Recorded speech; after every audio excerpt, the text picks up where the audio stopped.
Queridos, em 1993, um fotógrafo sul-africano tirou uma foto na região que hoje é conhecida como Sudão do Sul, uma região já muito pobre naquela época, e uma zona de conflitos em que algumas milícias armadas estavam dominando sobre aquela região.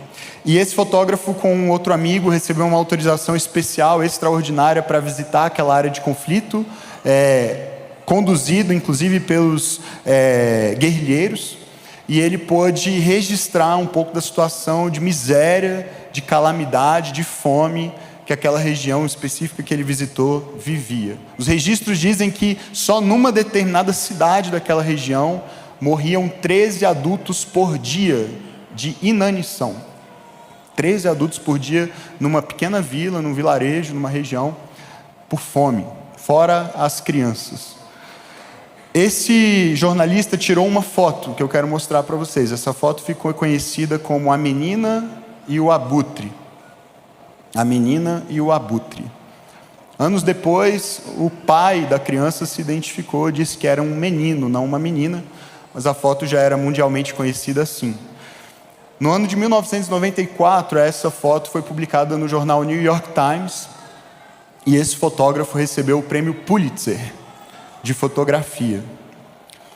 Na época em que ele fez essa viagem com um amigo, há um registro desse amigo de que ele teria dito o seguinte. Esse fotógrafo se chamava Kevin Carter. Ele teria dito o seguinte: eu vejo tudo isso e eu só consigo pensar na Megan, que era o nome da filhinha dele. 3 meses depois de ganhar o prêmio Pulitzer por essa foto que foi publicada no New York Times, o Kevin Carter se suicidou. Hoje nós vamos iniciar uma nova série de mensagens chamada Fome de Justiça. Fome de Justiça. Nesse trimestre nós estamos praticando o jejum, aprendendo sobre o jejum, praticando o jejum, entendendo de que maneira o jejum nos serve como um exercício, uma prática do caminho de Jesus, que faz com que nós sejamos transformados por meio do Espírito Santo, segundo a sua imagem, segundo a imagem do próprio Cristo. E ao longo do último mês, com a série Até que Ele Venha, que foi concluída com a palavra do pastor Alex no último domingo, nós refletimos sobre a saudade que temos do noivo. Uma das maneiras como Jesus se apresentou enquanto esteve aqui na terra exercendo seu ministério foi assim, como um noivo que veio para se casar com a noiva, que é a sua igreja. E esse noivo nos foi tirado, nós vimos isso, nós temos saudade dele, nós ansiamos pelo dia em que ele voltará, e por isso oramos Maranata, até que ele venha, amém? Alimentamos essa fome, essa saudade de Deus por meio do jejum. E o título dessa série, que vai fechar então o nosso trimestre com o tema do jejum, esse título, Fome de Justiça, vem de uma das chamadas bem-aventuranças que Jesus proferiu na abertura do seu sermão mais conhecido, mais famoso, o Sermão do Monte, ou Sermão da Montanha, registrado nos capítulos 5, 6 e 7 do Evangelho de Mateus. Eu queria ler este verso, esta bem-aventurança com vocês, nessa introdução dessa mensagem, Mateus no capítulo 5, versículo 6. Se você tiver a sua Bíblia e quiser abrir para acompanhar, fique à vontade. Se não, acompanhe no telão com a gente. Mateus capítulo 5, verso 6, Jesus diz assim: bem-aventurados os que têm fome e sede de justiça, pois serão satisfeitos. Ao longo desse mês de junho, nós vamos explorar o significado dessa bem-aventurança, o que significa ter fome e sede de justiça. Que satisfação é essa que nos foi prometida? E que relação tudo isso tem com o jejum? Para começar, nós precisamos entender o que significa ter fome e sede de justiça e por que é que Jesus se voltaria para aquela multidão de pessoas que estavam sentadas naquele monte, naquele dia, ouvindo o seu ensino, e diria para elas: vocês têm fome e sede de justiça, saibam que vocês são felizes. Esse é o significado de bem-aventurado, feliz. Boa é a vida de vocês, que têm fome e sede de justiça, porque vocês serão satisfeitos. Eu não sei se vocês pensam como eu, mas queridos, eu não fico feliz quando eu estou com fome. Tem mais alguém aí que se identifica comigo? Fome me deixa outras coisas, mas não feliz. E Jesus está associando fome à felicidade, e para mim essa é uma conversa bem esquisita. Pensar que num estado de falta, é bem verdade que ele não está falando literalmente de fome de comida aqui, ele está falando de fome e sede de justiça, mas isso representa escassez, falta, certo? Quem tem fome e sede tem falta de algo, de comida, de bebida, e nesse caso de justiça. E se há falta de justiça, como pensar em felicidade? Numa situação de injustiça, é muito difícil imaginar que alguém possa viver feliz, não é verdade? Especialmente sendo vítima dessa injustiça, ou testemunhando essa injustiça acontecendo à sua volta, perto de você, com pessoas que você ama, ou com quem você se importa. Então a gente precisa entender um pouquinho, para iniciar essa reflexão, o que significa mesmo essa palavra bem-aventurado. Vamos começar por aí, para depois a gente pensar na palavra justiça, e o que é que Jesus tem em mente ao usar essas palavras juntas aqui nessa bem-aventurança. Veja bem, a gente não tem tempo de ler todo o capítulo, todo o Sermão do Monte, todas as 9 bem-aventuranças, mas aqui o que está acontecendo? Nessas bem-aventuranças, nós vemos Jesus descrever uma realidade, e depois explicar na segunda parte de cada uma das bem-aventuranças, após dizer feliz ou bem-aventurado é este grupo de pessoas que tem essa condição ou essa característica, a segunda parte da bem-aventurança sempre é um porquê, e aí ele descreve algo que irá acontecer, algo que será feito a este grupo de pessoas, que representa a razão dessa bem-aventurança, dessa felicidade. Há um grupo de pessoas, por exemplo, que ele chama de pobres de espírito, na primeira bem-aventurança. E aí a sequência do verso diz: esses pobres de espírito são felizes, são bem-aventurados, porque deles é o reino dos céus. Na sequência ele diz: bem-aventurados são os humildes, ou aqueles que são humilhados, aqueles que são simples, aqueles que vivem uma vida simples, diante da ostentação, da riqueza, do luxo, da melhor condição de outras pessoas. Estes são felizes, não aqueles. Por quê? Porque estes que são humildes, que são humilhados, que vivem uma vida simples, herdarão a terra. Percebe essa dinâmica? Então ele olha para uma realidade que tipicamente nós não descreveríamos como boa, como feliz, porque, convenhamos, não é o alvo de nenhum de nós em sã consciência ser pobre, ser humilde, no sentido de humilhado, de viver numa condição muito humilde comparado a outras pessoas, ou mesmo sermos pessoas que têm fome e sede de justiça. A gente preferiria muito mais viver numa condição justa, viver num ambiente justo, sermos participantes de uma sociedade justa. E a injustiça geralmente nos incomoda, nos afeta e nos prejudica, ou deveria pelo menos. O que há em comum aqui em todas essas 9 bem-aventuranças? É o fato de que elas representam, queridos, presta atenção nisso, uma inversão da lógica dos reinos deste mundo, da lógica de como a vida aqui na terra geralmente funciona, daquilo que nós geralmente consideramos ser a boa vida, a vida feliz, a vida próspera. Jesus está dizendo há outros tipos de vida que geralmente, ou quase que sempre, são tratados como inferiores, menos desejáveis, até dignos de pena e de compaixão. Essas condições são as condições das pessoas que realmente têm uma boa vida e uma vida feliz.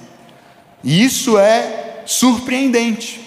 Isso é inesperado. A natureza, em outras palavras, do reino que Jesus veio inaugurar aqui na terra, nos surpreende.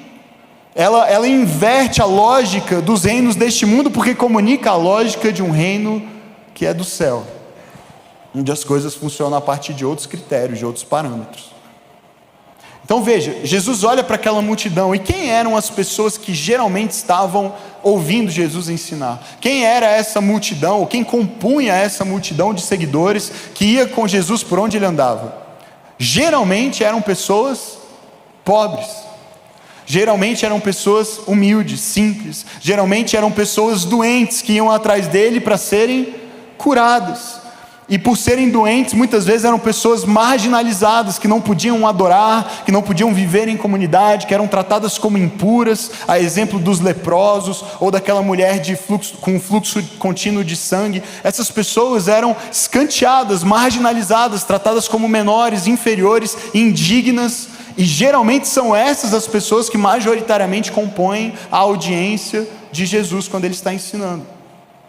E o que surpreende então aqui, quando Jesus está diante de toda essa audiência, de todas essas pessoas, é que ele está dizendo que o reino dos céus que ele veio inaugurar, chegou primeiro para quem?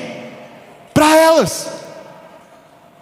Jesus não está num palácio anunciando isso, Jesus não está com Herodes anunciando isso, Jesus não foi a Roma dizer isso para César, ele não foi para os ricos, para os poderosos, nem mesmo para os religiosos. Porque foi com os fariseus que ele teve o maior embate, justamente por não aceitarem, não entenderem essa lógica subvertida do reino dos céus que estava chegando até a terra. Jesus diz para essas pessoas, pobres, humildes, doentes, carentes, necessitadas, injustiçadas, que o reino chegou para elas e que elas são as primeiras a serem convidadas a participar deste reino e das bênçãos decorrentes dele. Percebe? Mateus usa uma palavra grega aqui para registrar o que Jesus está dizendo. É bom a gente lembrar que Jesus geralmente falava aramaico, era o idioma falado pelos judeus naquela época, uma língua muito próxima do hebraico, mas uma variação, o aramaico. Mas o Novo Testamento foi escrito em grego. Então Mateus fez uma escolha, ao ouvir o que Jesus disse naquele dia, ele traduziu isso com uma palavra grega equivalente. A palavra aramaica que Jesus usou foi traduzida pela palavra grega makarios, que é uma palavra muito próxima, e é a palavra usada geralmente na tradução do Antigo Testamento hebraico para a língua grega, é a palavra hebraica ashrei. Esse é um termo, deixa eu tentar explicar o que ele significa.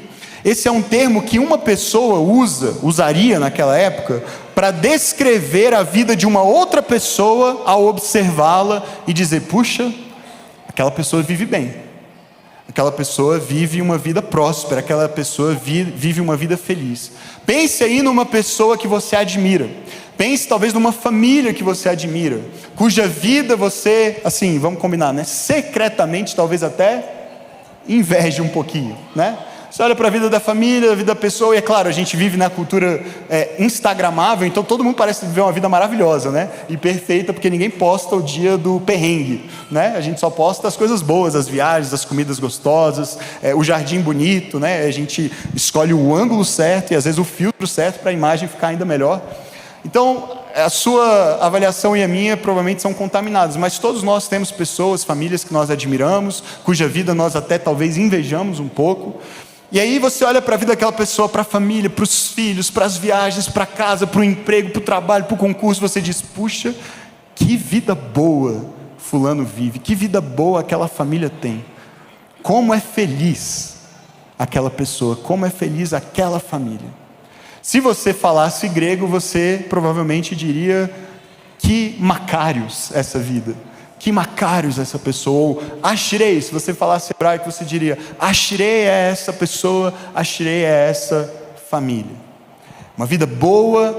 E veja, no contexto judaico, uma vida boa, uma vida feliz, uma vida ashrei sempre decorre da bênção de Deus. É por isso que algumas traduções trazem essas bem-aventuranças como abençoados são essas pessoas. Mas a bênção, queridos, repare, a bênção não vem na primeira parte da bem-aventurança, a bênção vem na segunda. A bênção que Jesus está destacando não é a bênção de ser pobre de espírito. A bênção que Jesus está destacando não é a bênção de passar por humilhações ou injustiças, ou de viver uma vida miserável. Jesus está destacando a bênção que está reservada para essas pessoas que agora participam do reino de Deus, nessa condição em que se encontram, percebe? É por isso que ele pode olhar para essas pessoas vivendo uma vida que todas as pessoas descreveriam como ruim e dizer: são essas as pessoas que estão vivendo bem, são essas as pessoas que estão vivendo uma vida feliz, porque há algo preparado especialmente para elas. Perceba então, queridos, que Jesus, com as bem-aventuranças, está revolucionando a maneira de pensar daquele tempo, mas também dos nossos dias. Porque Ele está dizendo que a boa vida não é encontrada onde geralmente nós a procuramos. A boa vida é a vida daqueles que, sendo encontrados em situação de sofrimento, de adversidade, se mostram mais abertos e receptivos para a surpresa desse reino de cabeça para baixo, percebe? Porque os que viviam bem, os ricos, os poderosos, os influentes, os saudáveis, não se mostraram assim tão abertos e receptivos para a mensagem do reino dos céus que Jesus anunciou. Não é verdade? A ponto dele ter dito: eu não vim para os sãos, eu vim para aqueles que são doentes. Os sãos não precisam de médico. Jesus está surpreendentemente apresentando essa lógica invertida do reino.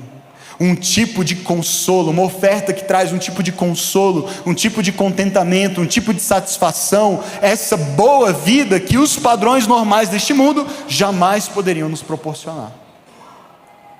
E então, entre outras condições, os que vivem uma boa vida, segundo Jesus, são aqueles que têm fome e sede de justiça, porque há uma promessa de que eles serão satisfeitos. Entendemos o que é ser bem-aventurado. O que significa então essa justiça? O que é ter fome e sede de justiça? Do que é que Jesus está falando? Porque é um conceito tão grande, na verdade. É tão amplo. Quando eu falo de justiça, você pode imaginar tantas coisas. Às vezes a gente usa, por exemplo, justiça como sinônimo de poder judiciário. A justiça tomou uma decisão, e aí você está falando de um tipo muito específico de justiça. Ou você olha para uma situação e diz: isso é injusto. E aí você está pensando talvez nos seus próprios parâmetros de justiça. Ou a gente olha para uma lei que foi aprovada e diz: essa lei é justa, é injusta. E aí talvez você tenha como referência a Constituição Federal, ou de novo um senso subjetivo. Percebe? Esse é um conceito amplo e que pode ser usado em diversos contextos diferentes. Algumas traduções igualmente boas usam a palavra retidão ou equidade, que talvez sejam mais específicas para ajudar a gente a entender o que Jesus tem em mente. A palavra grega aqui é dikaiosune. E essa é a palavra grega equivalente a um termo hebraico usado muito no Novo Testamento, que é o termo tzedaká. E esse termo, esses dois termos, tanto no grego como no hebraico, significam, preste atenção, estar numa relação equitativa, numa relação correta, numa relação justa com outras pessoas. Num tipo de relacionamento balanceado, harmonioso, equitativo, onde não há desigualdade, onde não há uma diferença que gere opressão, exploração, desigualdade. É possível também você usar isso para um grupo de pessoas e descrevê-lo como tzedaká, como dikaiosune, para descrever as relações entre aquela comunidade, aquele grupo, como relações justas, equilibradas, harmoniosas, sem abusos e desigualdades. No Antigo Testamento, esse termo geralmente é usado em contextos nos quais uma pessoa ou um grupo de pessoas está falhando em promover esse tipo de justiça. E então, geralmente, os profetas de Deus são levantados para denunciar o pecado da injustiça que o seu povo vem praticando. Há muitas e muitas referências a esse termo, especialmente nos livros proféticos, que denunciam as injustiças do povo de Israel, especialmente contra os mais vulneráveis. E é por isso que esse termo aparece sempre num contexto de exortação. Essa justiça, no sentido utilizado por Jesus e pelos profetas bíblicos, diz respeito então à necessidade de que haja relações justas dentro de uma comunidade, que uma comunidade seja marcada por equidade, respeito, dignidade, valorização de todos, em contraste com ambientes de abuso, exploração, opressão e desigualdades gritantes, que diminuem o valor da humanidade criada à imagem e semelhança de Deus. Essa é uma das doutrinas mais importantes da Escritura e da nossa fé. Todo ser humano foi criado à imagem e semelhança de Deus, independentemente do sexo, da cor da pele, do saldo da conta bancária, do status social que essa pessoa tenha, do emprego que ela ocupe, da função que ela desempenhe. Todos nós fomos criados à imagem e semelhança de Deus, e isso nos confere valor, dignidade, respeito, nos é devido por conta disso. Essa mesma palavra de kaiosune no grego é usada pelo apóstolo Paulo justamente para descrever a realidade do reino de Deus. Olha só, em Romanos 14, 17, Paulo diz assim: pois o reino de Deus não é o quê? Olha só que interessante, não é comida e nem bebida, mas justiça, paz e alegria no Espírito Santo. Olha que curiosa essa relação. Jesus diz: bem-aventurados os que têm fome e sede de quê? De comida, de bebida? Não, de justiça, porque eles serão satisfeitos. E Paulo está complementando essa ideia ao descrever o reino de Deus como um reino de justiça e de paz e de alegria no Espírito Santo. É isso, em outras palavras, que o Espírito Santo promove no meio da comunidade do povo de Deus, dos santos, da igreja de Jesus. O Espírito quer promover justiça, quer tornar um ambiente justo, as relações justas, equitativas, igualitárias, respeitosas, dignas, amorosas. Porque sem justiça dificilmente haverá paz, sem justiça e paz dificilmente haverá alegria, não é verdade? No contexto do capítulo 14 de Romanos, Paulo está exortando a igreja a não entrar em conflitos, justamente porque o conflito típico nas igrejas entre os gentios, entre os não-judeus, naquele primeiro século, no início da obra de evangelização das outras nações vizinhas, das cidades da região ali, para onde Paulo estava viajando, pregando, plantando igrejas, o conflito era muito em torno exatamente disso, do que comer e do que beber. Porque os judeus tinham toda uma lei dietética do Antigo Testamento que dizia o que eles podiam comer e o que eles não podiam comer. E agora gentios estavam convertendo sem ter essa bagagem, sem se submeter necessariamente a essa lei antiga de Moisés. E eles tinham outras práticas dietéticas, eles comiam e bebiam outras coisas. Comer e beber para os gentios era uma prática muito associada à idolatria. Por quê? Porque todos esses povos tinham seus deuses, esses deuses tinham seus templos, e esses templos tinham seus rituais e sacrifícios. Então quase toda carne, quase todo vinho consumido naqueles contextos pagãos, haviam passado por algum tipo de rito de consagração num templo pagão. E então os judeus veem isso e dizem: agora vocês são cristãos, vocês não podem mais comer essa carne, vocês não podem mais beber esse vinho, vocês têm que se abster dessas práticas alimentares, e vocês têm que seguir a dieta que nós seguimos também. E começou a haver discussões e brigas e divisões nas igrejas por conta disso. E Paulo está, e depois leia o contexto se você quiser, está dizendo: o reino de Deus não é sobre isso.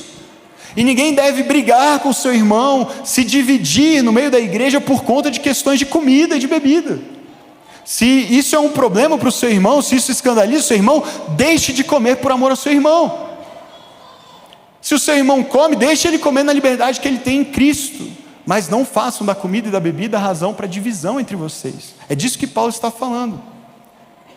E Paulo, à luz disso, ele nos mostra nesse verso que nós lemos, que o reino de Deus tem valores mais importantes que comida e bebida. Então, queridos, preste atenção, por amor a Jesus, como nós temos aprendido nessas séries sobre jejum, por amor a Jesus nós podemos tanto comer, como deixar de comer. Já falamos sobre isso, nós partilhamos a mesa uns com os outros, nós participamos, como faremos hoje, da ceia do Senhor. O que nós estamos fazendo? Nós estamos comendo para a glória de Deus, amém? Comendo e bebendo para a glória de Deus, para a edificação uns dos outros, para partilharmos da mesa, da comunhão que Cristo assegurou para nós com sua morte e ressurreição. Mas, queridos, nós também jejuamos por amor a Jesus, nós deixamos de comer por amor a Jesus, para nos consagrar a Ele, para manifestar a fome que temos, mais do que de comida e bebida, da sua presença, a saudade que temos desse noivo que um dia vai voltar, amém? Por amor a Jesus comemos, por amor a Jesus deixamos de comer, mas preste atenção, por amor aos nossos irmãos, nós também comemos e deixamos de comer. É disso que Paulo está falando. Você pode comer e partilhar da mesa com o seu irmão, mas se isso te escandaliza ou escandaliza a ele, não coma. Qual é o problema? Você é escravo da comida? A gente ouviu aqui, o Felipe ministrou mais cedo. Fomos libertos, fomos redimidos. Nós não somos mais escravos, nem de nós mesmos, nem dos nossos desejos, nem do pecado, nem da carne, de nada. Nós somos livres, amém? E como livres que somos, nós podemos tanto comer, como podemos também deixar de comer. por amor ao meu irmão. Deixar de beber, por amor ao meu irmão. E há uma dimensão, Paulo está mostrando isso para nós, uma dimensão mais profunda e mais importante do reino, que envolve justiça, paz, alegria no Espírito. E é isso que o Espírito quer gerar, e é por isso que às vezes a gente come juntos, porque o Espírito gera essa justiça e paz e alegria ao repartirmos uma refeição, e às vezes a gente deixa de comer, porque o Espírito vai gerar justiça, paz e alegria por meio da nossa abstinência. Ninguém, queridos, a não ser o próprio Jesus, é claro, mas eu creio que depois dele, ninguém entendeu tão bem isso e expressou em palavras isso tão bem, recebeu de Deus e registrou em palavras, do que o profeta Isaías. E eu queria ler com vocês 3 capítulos do livro de Isaías hoje, mas eu não vou fazer isso, infelizmente, não vai dar tempo, tá bom? Porque eu acho que alguns de vocês não estão preparados para deixar de comer o almoço que planejaram. Por amor ao irmão de vocês talvez até poderiam, né? Porque a gente ia ficar lendo Isaías aqui, eu acho que seria um alimento até melhor, mas quem sabe outro dia a gente faz isso. Peguei vocês de surpresa, né? Eu vou deixar até o forno ligado em casa, tem que voltar. Hoje a gente então não vai deixar de comer tanto assim, a gente vai almoçar, quem quiser. Mas a gente vai ler só um capítulo de Isaías, e vai ser o capítulo 58, mas eu queria muito encorajar você a ler o capítulo 57 e o 59 também, porque eles se complementam, eles são parte de uma mesma ideia, de uma mesma lógica. E você vai ver que interessante, Jesus tirou muito do seu material das bem-aventuranças daqui, desses capítulos, sabia? Há muitas referências às bem-aventuranças aqui, e lembre-se, isso foi escrito séculos antes do sermão de Jesus. Jesus leu Isaías, Jesus conhecia Isaías, e Jesus, ao falar das bem-aventuranças, ele usou ideias, imagens, verdades que Isaías já havia dito, registrado, profetizado séculos antes. Você vai ver a afinidade, a proximidade desses textos. Mas talvez na sua Bíblia, se você tem uma de papel, o capítulo 58 de Isaías tem um título, e o título talvez seja O Verdadeiro Jejum. O Verdadeiro Jejum. Olha só, nesse capítulo a gente vai ver, e lembra, Isaías está profetizando no contexto de proximidade, de iminência do exílio babilônico. Ele na verdade chegou a exercer seu ministério já durante o início do exílio babilônico, e ele está prenunciando o que está por vir sobre Israel, por conta dos pecados, e principalmente da injustiça que imperava no contexto de Israel naquela época. Então ele está dizendo, Deus vai pesar a mão, vai haver juízo, vai haver condenação, mas haverá esperança também. E é por isso que ele é o profeta mais messiânico de todos, o que mais fala a respeito de um reino vindouro, do Messias que virá, do próprio Deus trazendo justiça e retidão para estabelecer no meio do seu povo e nas nações. Então não é uma condenação e um juízo sem esperança, mas ainda assim há um anúncio do que está por vir e uma exortação. E aí, queridos, eu vou trazer algumas ideias hoje para vocês bem rapidamente, tá? Porque o texto é riquíssimo e eu queria poder me delongar mais, mas não é possível. Mas à medida que eu for trazendo as ideias, nós vamos lendo o texto, pode ser? Eu não vou ler o texto inteiro e depois trazer de novo, eu vou lendo à medida que a gente for compartilhando. A primeira ideia que a gente vai perceber aqui sobre a prática do verdadeiro jejum, eu acho que tinha esse título aí, né? A prática do jejum, 2 pontos. E aí você pode, se estiver anotando, você pode começar a registrar. Eu tenho apenas 9 pontos hoje para compartilhar com vocês, vai ser bem breve. E dessa vez eu estou falando sério. Primeiro, não compra a justiça de Deus. A prática do jejum não compra a justiça de Deus. É a primeira coisa que a gente vê aqui em Isaías 58. Olha só, versos 1 a 3. Grite alto, diz Deus ao profeta. Grite alto, não se contenha.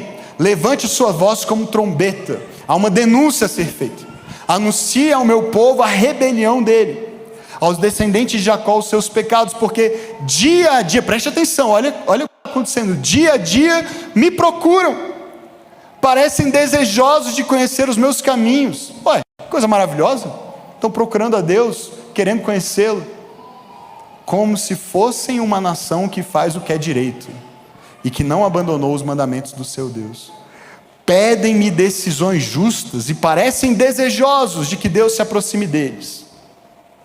Por que jejuamos, dizem, se não o viste? Por que nos humilhamos, se não reparaste? Só nessa introdução, queridos, dá para perceber um tom de uma certa ironia, né? e de uma denúncia que Deus está fazendo por meio do profeta, de um povo que exteriormente, por meio de suas práticas e ritos, e assembleias, e cultos, e sacrifícios, parece querer conhecer a Deus, e viver segundo a vontade de Deus, mas que no coração tem algo errado. Porque veja, o questionamento deles para Deus é assim: ô Deus, você não viu que a gente jejuou não? Você não reparou que a gente se humilhou lá na tua presença? A gente até jejuou. Mas para que a gente vai jejuar se o Senhor não vai ver? Se o Senhor não vai fazer nada a respeito? Perceba um elemento de troca, de barganha, de expectativa de que, bom, uma vez que nós jejuamos, agora o Senhor está devendo alguma coisa aqui para a gente. Percebe que havia uma ideia naquela nação, naquela época, de que por meio do jejum eles estariam comprando a justiça de Deus. Porque ele diz isso: vocês me pedem decisões justas, mas a verdadeira condição do seu coração é de distanciamento, é afastamento de mim, de rebelião. Isso vai ficar mais claro na sequência. A primeira coisa que a gente vê é que a prática do jejum não compra a justiça de Deus. Em segundo lugar, ela também não assegura o favor de Deus, a bênção de Deus. Olha só: contudo, a partir do verso 3, no dia do seu jejum, então estão jejuando, certo? Estão deixando de comer. Mas o que eles fazem? Vocês fazem o que é do agrado de vocês, e mais, exploram todos os seus empregados. O seu jejum termina em discussão e rixa, e em brigas de socos brutais. Imagina, estão jejuando, aí acho que deu nervoso de fome, né? Irritação pela fome, começaram a brigar, a discutir. Era algo comum que eles faziam, explorando os empregados. Vocês não podem jejuar como fazem hoje e esperar que a sua voz seja ouvida no alto. Será esse o jejum que eu escolhi? Que apenas um dia o homem se humilhe e incline a cabeça como junco e se deite sobre pano de saco e cinzas. Eram práticas que eles faziam para demonstrar tristeza, contrição, arrependimento, demonstrar isso exteriormente. E Deus questiona: é a isso que vocês chamam jejum em um dia aceitável ao Senhor? Então veja, queridos, deixar de comer não é jejuar. É parte do que é jejuar, mas não é jejuar. Ele está dizendo: vocês estão deixando de comer, beleza, vocês estão exteriormente quebrantados, humilhados, mas olha as práticas de vocês em relação aos outros, a exploração dos funcionários, as brigas e discussões. Vocês fazem o que é do agrado de vocês, quando na verdade esse jejum deveria ser para voltar o coração para aquilo que agrada ao Senhor. É isso que vocês chamam de jejum. A prática do jejum, queridos, em terceiro lugar, então, requer o quê? Arrependimento pela prática da injustiça. Olha só a sequência, verso 6. O jejum que eu desejo não é este: soltar as correntes da injustiça, desatar as cordas do jugo, pôr em liberdade os oprimidos e romper todo o jugo. Deus está dizendo por meio do profeta: isso é jejuar, e esse é o jejum que me agrada.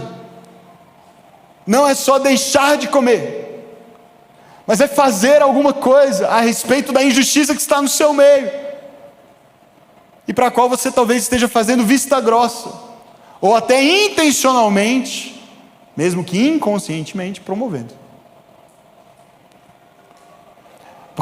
E queridos, eu queria muito a sua atenção nesse momento, e um coração, o meu, eu peço a Deus que seja também, coração aberto, para aquilo que não eu, mas o Espírito quer falar conosco nessa manhã. Porque há um risco enorme de nós olharmos para isso e falarmos: é verdade, isso é um absurdo. E nós terceirizarmos esse assunto como se fosse responsabilidade de alguém que vem à sua mente quando você pensa em injustiça. Talvez um político, ou vários. Talvez um partido, ou outro. Talvez um chefe, uma grande corporação, que de vez em quando sai nas manchetes como fazendo uso de trabalho escravo na China. E veja bem, eu quero deixar isso muito claro: tudo isso é ruim e errado, ok? Mas essas pessoas não estão aqui nessa manhã. Então eu suspeito que não é para elas que Deus tem essa mensagem aqui, hoje, agora. Quem está aqui somos nós, certo? Os políticos corruptos, as grandes corporações que abusam e exploram mão de obra, escravos, criminosos, abusadores, os pedófilos, precisam sim se arrepender das injustiças que cometem. Mas, queridos, eu e você estamos cercados de pequenas e grandes injustiças o tempo inteiro, e às vezes somos parte delas. De novo, consciente ou inconscientemente. Às vezes nós somos vítimas delas, às vezes nós somos os agentes, os perpetradores. Às vezes somos ambos. E veja, existem injustiças que são mais democráticas. Elas atingem a todos quase que indistintamente. Claro, se você for fazer uma avaliação mais precisa, estudada, embasada, há razões para isso. Mas, de forma geral, todos nós estamos sujeitos a alguns tipos de injustiça. Por exemplo, passar por um abandono de alguém, ser vítima de uma traição, por motivos injustos. Nós podemos ficar doentes, e nós podemos considerar que essa doença é injusta, que é uma realidade de injustiça que o mundo enfrenta. Podemos ter pessoas próximas a nós passando por enfermidades terríveis, pessoas maravilhosas que nós amamos, e de repente acometidas por uma doença grave. Desastres, sejam eles naturais ou provocados, pode acontecer. Pessoas entram em escolas e matam crianças. Isso é uma loucura. Mas pode acontecer. Guerras, quantas há no mundo neste instante? E pessoas que não tiveram absolutamente nada a ver com as decisões dos seus governantes e de outras nações, de outros estados, estão lá no meio do conflito. Morte, uma realidade, é a injustiça máxima de um mundo pós-Gênesis 3, pós-queda, e vai chegar para mim e para você. E diante da justiça de Deus, isso é injusto. Diante do plano, da bondade, do amor de Deus, para nós, isso é injusto. Mas, queridos, essas são injustiças gerais, certo? Há pouco que nós possamos fazer para nos resguardar absolutamente de todas elas. Elas podem vir para todos nós em diferentes momentos. Mas, queridos, existem injustiças que são seletivas. E sobre elas há mais que nós podemos fazer. Existem injustiças que não acometem a todos de forma igual. Elas têm alvos mais bem selecionados. Miséria, fome, discriminação, racismo, xenofobia, misoginia. Até porque algumas dessas são bem específicas, são voltadas para grupos específicos de pessoas. E essas são injustiças mais seletivas, que acometem grupos específicos. E se você fica incomodado só de me ouvir falar nisso, eu fico muito feliz. Mas se o seu incômodo ao me ouvir falar disso é porque você pressupõe que só o fato de mencionar isso faça parte de algum tipo de pauta que não tem a ver com o Evangelho, eu lamento. Porque, queridos, a Bíblia, desde o início, e toda ela, enfatiza a responsabilidade do povo de Deus, não de um grupo político, não de uma pauta, uma agenda política, mas do povo de Deus. A responsabilidade do povo de Deus em relação aos mais vulneráveis, aos oprimidos e àqueles que são vítimas das maiores injustiças. Isso não é um discurso só do Antigo Testamento, que protege o estrangeiro, que tratou a mulher com a dignidade que ela nunca havia sido tratada na história. Mas é um discurso que se mantém e é ainda mais reforçado por Jesus e pelos autores do Novo Testamento. E Tiago, no capítulo 1, verso 27, diz assim: a religião pura e verdadeira aos olhos de Deus o Pai é esta: cuidar dos órfãos e das viúvas em suas dificuldades e não se deixar corromper pelo mundo. Querido, cuidar de pobre não é pauta da esquerda, não. É responsabilidade do povo de Deus. Você pode ter ideias diferentes sobre como fazer isso, tudo bem. Estamos livres para pensar em como fazer isso. E há maneiras que você pode julgar melhores, mais efetivas, ou piores e menos efetivas. Mas a responsabilidade é minha e sua. Será que o nosso coração, queridos, não corre o risco, nesse ambiente tão confuso e complexo que nós vivemos hoje, de transformar tudo em pautas ideológicas, como uma forma de se auto-justificar? Para dizer, a culpa é deste, a culpa é daquele, o problema é ele, o problema é ela, quando na verdade talvez nós sejamos parte do problema, seja por ações ou omissões. Jejuar é se arrepender, é se arrepender pela prática da injustiça que nós, não outros, nós cometemos. Quarto,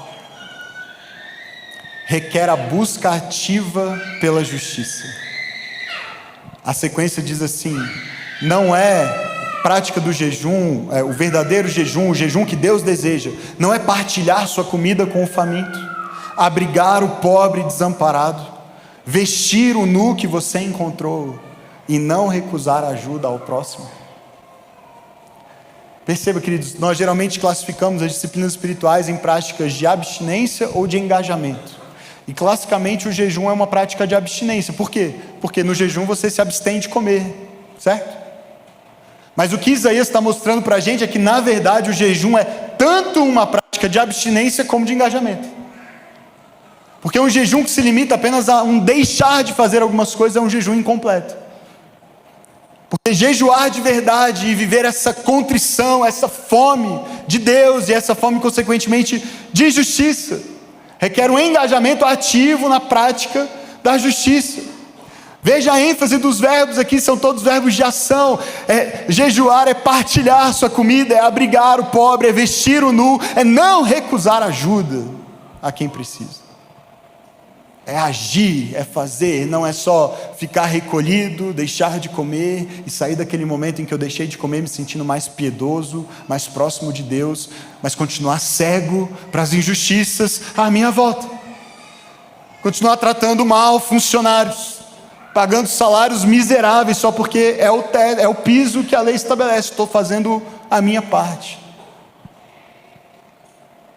Eu ouvi ontem um testemunho de um empresário que quebrou lá em Juiz de Fora, vítima de uma injustiça tremenda que foi cometida contra ele, perdeu tudo. E ele disse, sabe qual foi a maior dor no coração dele? Não foi o prejuízo que ele teve, foi porque a empresa que assumiu a empresa dele, que faliu, uma outra empresa sucedeu, mandou embora uma faxineira porque ela ganhava 3 mil reais.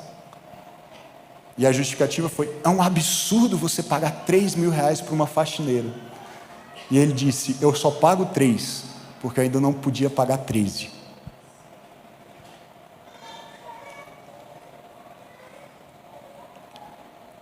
O povo de Deus age para promover justiça, não é para enriquecer, maximizar os lucros, promover justiça. Quinto lugar, a prática do jejum promove cura, salvação e glória. Olha que coisa espetacular, a partir do verso 8, se você fizer isso, se você entender qual é o jejum que eu realmente desejo, se você praticar a justiça e se arrepender da injustiça, então a sua luz irromperá como a alvorada e prontamente surgirá a sua cura. Ele está dizendo isso para uma nação enferma. Vocês serão curados, a sua retidão irá adiante de vocês, a glória do Senhor estará na sua retaguarda. Então você clamará ao Senhor e Ele responderá. Lembra que começou com ele dizendo, a gente está jejuando, o Senhor não faz nada. Ele está dizendo, é porque eu quero mais do que essa devoção vazia, superficial, em que você ora e jejua, mas não muda. E se você agir, se arrepender e praticar a justiça, você vai clamar e eu vou responder. Você gritará por socorro e Ele dirá, aqui estou. Do que você precisa, meu povo? Cura, salvação, socorro, glória de Deus se manifestando quando o seu povo vive a sua justiça. Sexto lugar, requer, preste muita atenção nisso, requer renúncia própria em favor dos mais vulneráveis. renúncia própria. Olha só o que isso significa, a partir do verso 9, a parte B. Se você eliminar do seu meio o jugo opressor, o dedo acusador e a falsidade do falar. Verso 10, se com renúncia própria você beneficiar os famintos e satisfizer o anseio dos aflitos, então a sua luz despontará nas trevas e a sua noite será como o meio-dia. Veja, queridos, Deus está dizendo, pega o que sobrar e dá um pouco para alguém. É isso que Ele está falando? Isso é renúncia própria? Não, renúncia própria é você diminuir o seu padrão de vida. Fizemos uma série sobre isso, sobre vida simples no final do ano passado. Volte lá no podcast e ouça, se você não estava aqui. E o desafio do reino é esse: como é que eu posso viver com menos? Não é como eu posso viver com mais, ter mais, obter mais, desfrutar mais. O desafio da maturidade cristã é: como é que eu faço para viver uma vida mais simples, para eu ter mais para repartir? Ele está dizendo, não é dar o que sobra, é perder o que se tem, para que outro tenha. É o exemplo da igreja primitiva em Atos. Eu tenho bens, mas o meu irmão tem fome. Então o que eu faço? Eu vendo o meu bem para matar a fome do meu irmão. Não é isso que a igreja de Atos fazia, queridos? Não é essa oferta da viúva pobre que Jesus exalta como a mais valiosa de todas? As pessoas trazendo grandes somas de dinheiro ao templo, ele diz, ela deu mais, porque ela deu da pobreza. É fácil dar da riqueza, difícil é a gente dar da pobreza. Difícil é abrir mão de uma viagem, fazer uma viagem mais simples talvez, não é não poder viajar, queridos, mas você tem um orçamento para viajar e de repente levar alguém que não poderia viajar para viajar junto com você. Ou diminuir o número de pedidos do iFood para matar a fome de alguém que nunca viu uma comida igual àquela que você come todo dia. Eu não sei a sua realidade, ok? Eu não estou julgando, eu estou... Esse dedo acusador que ele diz para não apontar, eu não quero apontar para você. Isso é sobre mim, é o meu coração que precisa mudar. Eu estou sendo confrontado aqui antes de qualquer outra pessoa. Por quê, queridos? Jejuar é se identificar com quem sente fome, a fim de se mover em compaixão. Talvez alguns aqui tenham vivido infâncias dificílimas. Eu te digo, pastor, eu sei o que é passar fome. Eu não sei, ok? Eu não sei, eu nunca passei fome na vida. Toda vez que eu falei que eu estava com fome, eu estava só com vontade de comer. São coisas bem diferentes. Fome mesmo eu nunca senti. Então eu não sei o que é viver isso. Mas sabe como que eu posso ter uma experiência próxima do que é isso? Se eu jejuar. Se eu passar tempo suficiente sem comer, eu vou sentir, aí sim, fome. E aí talvez eu tenha mais compaixão de quem sente isso todo dia. Esse é um dos benefícios do jejum. 7º lugar, satisfaz nossa fome aqui e agora. A prática do jejum, do verdadeiro jejum, traz um tipo de satisfação. E veja, lembra da tensão dos 2 últimos meses, ok? É uma satisfação que é já, mas ainda não. Que é plena, mas não é plena, ok? Já estabelecemos isso, não tenho tempo para voltar nisso, ouça as outras mensagens da última série. Mas olha o que diz a partir do verso 11, o Senhor o guiará constantemente, satisfará os seus desejos, em uma terra ressequida pelo sol, e fortalecerá os seus ossos. Você será como um jardim bem regado, como uma fonte cujas águas nunca faltam. O seu povo reconstruirá as velhas ruínas e restaurará os alicerces antigos. Você será chamado reparador de muros rachados, restaurador de ruas e moradias. Já pensou ter essa fama, queridos? Andar por um lugar e dizer, está ali aquele que consertou a rua, arrumou as casas. É disso que está falando. Você vai ser uma pessoa que restaura vida, dignidade, paz, justiça e alegria. Se você viver assim, é isso que vai acontecer. Esse será o fruto. E a palavra de Deus nos garante, o próprio Deus promete, não sou eu. Às vezes a gente tem medo da generosidade, porque a gente acha que vai faltar para nós. O que Ele está dizendo é, eu vou garantir que a sua vida seja como um jardim bem regado. Você confia nisso ou não? A questão é só essa. Medo de repartir, porque pode faltar para mim. Deus provê, queridos. Amém? Ele é a fonte. É Ele que satisfaz os desejos. E veja, é para aqui agora. Por quê? Porque Ele está dizendo, vai ser no meio de uma terra ressequida. você terá seus desejos satisfeitos. Significa que a nova criação não chegou ainda. Significa que essa promessa não é só para depois. A gente pode começar a experimentar a satisfação dos nossos desejos mais profundos. Já e ainda não, mas já. Oitavo, estou terminando. Leva ao descanso que permite o descanso. O que eu quero dizer com isso? A prática do jejum, querido, deve nos levar a descansar para que outros possam descansar. Isso é justiça. Olha só, verso 13. Se você vigiar os seus pés para não profanar o sábado, parece que não tem nada a ver, né, com o assunto. Qual é a relação entre o sábado e a justiça, ou a injustiça? E para não fazer o que bem quiser no meu santo dia. Mas se você chamar de delícia o sábado, e honroso o santo dia do Senhor, se honrá-lo, deixando de seguir seu próprio caminho, de fazer o que bem quiser e falar futilidades, eu vou guardar o efeito disso para o nosso último ponto. Mas veja bem o que está acontecendo aqui. Por que é que Deus inclui o sábado nessa relação de coisas das quais eles têm que se arrepender e agora começar a praticar corretamente? Sabe o que estava acontecendo em Israel? Pensa bem comigo. Se há um dia em que ninguém pode trabalhar, então os servos descansam, os empregados descansam, os escravos descansam, num contexto em que havia escravidão. Mas a ganância daquele povo havia feito com que eles parassem de guardar o sábado e fizessem comércio no sábado, trabalhassem no sábado. Sabe quem mais trabalhava no sábado? Quem trabalha mais sempre. O sábado é uma questão não só de bem-estar e conforto, justiça social. E na nossa cultura de trabalhar 24/7, 24/7, 24/7 e demandas, sabe quem mais sofre e quem menos descansa? Quem mais precisa trabalhar, quem menos tem, quem vive de diária. Descansa quando?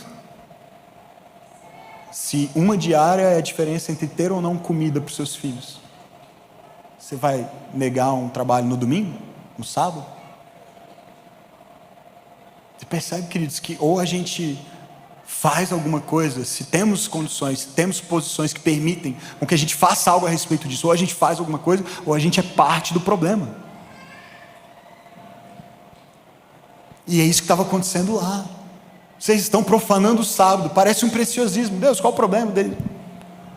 Trabalhar um pouquinho, tem que parar 24 horas. Não é tanto sobre você não, que é o dono do campo.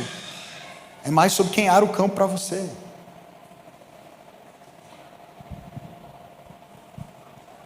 Se você fizer tudo isso, e é bem simples, né? Se você corrigir essas coisas, se você aprender a viver uma outra maneira, se você tiver fome e sede de justiça, aí sim o verdadeiro jejum, sabe o que ele vai fazer? Promover a alegria de um banquete. Verso 14, então você terá no Senhor a sua alegria. Nas circunstâncias, na riqueza, na prosperidade, no conforto, no sucesso, na ostentação, sim ou não? Não, em quem? Você terá no Senhor. E é por isso que ela pode começar aqui agora. Não quando tudo estiver resolvido, não quando todas as injustiças tiverem sido eliminadas. Mas se a minha postura for a correta, se a nossa, enquanto comunidade, Igreja de Jesus, for a correta, nós podemos começar a experimentar no Senhor a nossa alegria. Eu farei, diz o Senhor, que você cavalgue nos lugares altos da terra e se banqueteie com a herança de Jacó seu pai. E para não ter dúvida de que aquele que promete é fiel, é o Senhor quem fala. Cabe a nós, queridos, só decidir se nós vamos ouvir ou não, se nós vamos crer e praticar ou não. Richard Foster diz assim: o jejum é uma expressão da nossa luta. Estamos comprometidos em quebrar cada jugo e libertar os cativos. Nosso jejum é sinal de que nada nos deterá em nossa luta pelos quebrantados e oprimidos. Bem-aventurados os que têm fome e sede de justiça, pois serão satisfeitos. E talvez você pergunte: mas pastor, Quando? Quando é? Porque talvez hoje você seja um desses. Você é vítima de uma injustiça. Você sofreu ou está sofrendo as consequências de uma sociedade, de um relacionamento, de uma relação de trabalho injusta. Quando é que vai se resolver? O Kevin Carter, que tirou aquela foto que nós vimos no começo, aparentemente não encontrou resposta para essa pergunta. Quando é? Quando? Eu não consigo esperar.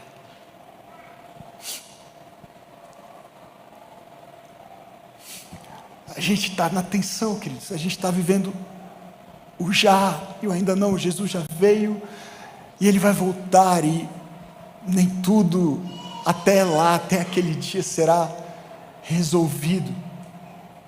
E haverá dor, e haverá frustração, e haverá raiva, e lamento e choro.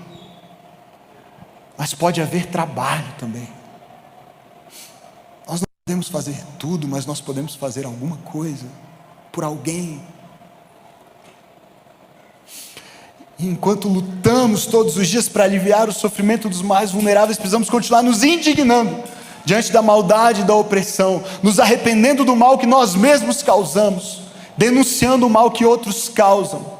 Mas ao mesmo tempo em que fazemos tudo isso, cultivamos alegria a partir da esperança firme e segura que nós sustentamos. Aqueles que têm fome e sede de justiça serão um dia satisfeitos. E Jesus termina as bem-aventuranças lembrando isso. Alegrem-se, exultem. Jesus, mas somos pobres, somos humildes, temos fome e sede, oprimidos, perseguidos. Alegrem-se, exultem, porque uma grande recompensa os espera no céu. E é a recompensa futura que nos assegura a alegria presente. Amém? Vamos orar, feche seus olhos. Eu queria na verdade te convidar a ficar de pé, se você puder, para nós orarmos juntos.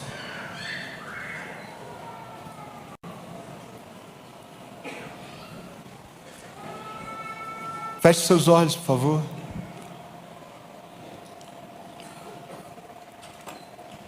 Talvez algo que eu disse hoje te incomodou muito. Glória a Deus por isso. Porque me incomodou também. E eu me alegro, queridos, não pelo seu estado de incômodo, mas pelo fruto que pode nascer disso.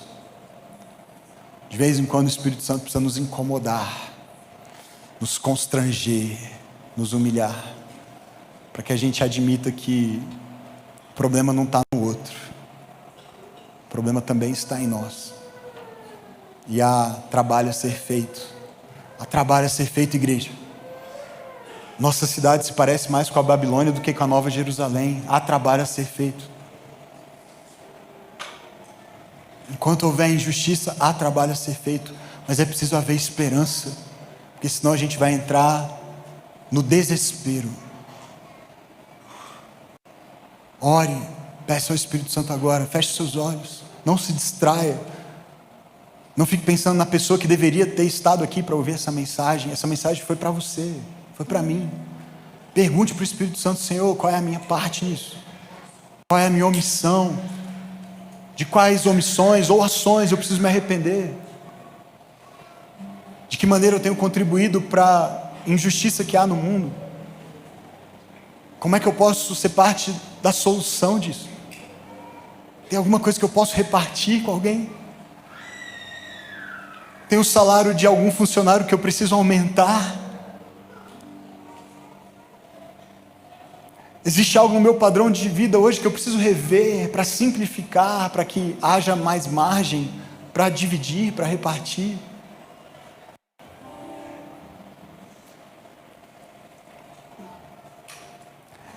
Talvez o Espírito Santo não vai trazer nenhuma situação específica agora à sua mente, mas ele pode trazer a realidade de um povo, de um grupo, de uma comunidade com a qual você já teve contato ou ficou sabendo em algum momento, e que lá atrás talvez tocou seu coração, fez você se emocionar, chorar, lamentar, mas que com o tempo, o passar do tempo, você de novo foi ficando indiferente a isso, porque a gente vai se ocupando das nossas coisas, é normal. Mas o fato de ser normal não significa que é certo, queridos. E talvez de novo você precisa deixar essa realidade voltar à sua mente, ao seu coração, para te incomodar, para te indignar até, para que você se disponha a fazer algo a respeito. Eu não sei o que o Espírito está ministrando ao seu coração, mas eu sei que Ele quer fazer algo em nós, como povo de Deus, igreja de Jesus. Nós queremos praticar o verdadeiro jejum. Ajuda-nos, Jesus. Tem misericórdia de nós. Perdoa os meus pecados, a minha indiferença, a minha acomodação, o meu orgulho, as minhas vaidades, os meus acúmulos. Dá-me um coração mais humilde e generoso. Ajuda-me a perceber de que maneira eu estou sendo parte das injustiças que há nesta cidade, nos meus espaços de convivência, neste país. E antes de eu abrir a boca para criticar um governo, um político, uma pessoa mais rica, por aquilo que está fazendo ou deixando de fazer, dá-me um coração contrito e um novo coração, Senhor, que tem fome e sede de justiça, porque essa é a boa vida, é a vida que levará à verdadeira satisfação.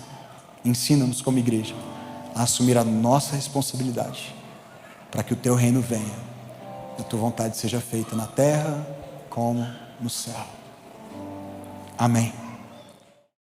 Olá, tudo bem com você? Seja bem-vindo ao nosso canal no YouTube, aqui da Igreja Batista Vértice. Eu sou o pastor Pedro Felizola e eu quero te fazer um convite muito especial. Se você tem acompanhado as nossas mensagens, os conteúdos produzidos pela nossa igreja, as palavras de domingo, e isso de alguma maneira tem abençoado a sua vida e a sua família, eu quero te convidar a considerar a possibilidade de orar e contribuir com a campanha Nossa Nova Casa. A nossa igreja está de mudança, eu estou aqui no futuro novo espaço, onde nós funcionaremos como igreja, aqui no coração de Brasília, e nós cremos que a partir deste lugar nós poderemos servir muito melhor a nossa cidade, mas também você que nos acompanha à distância, seja lá onde você estiver, no Brasil ou no mundo.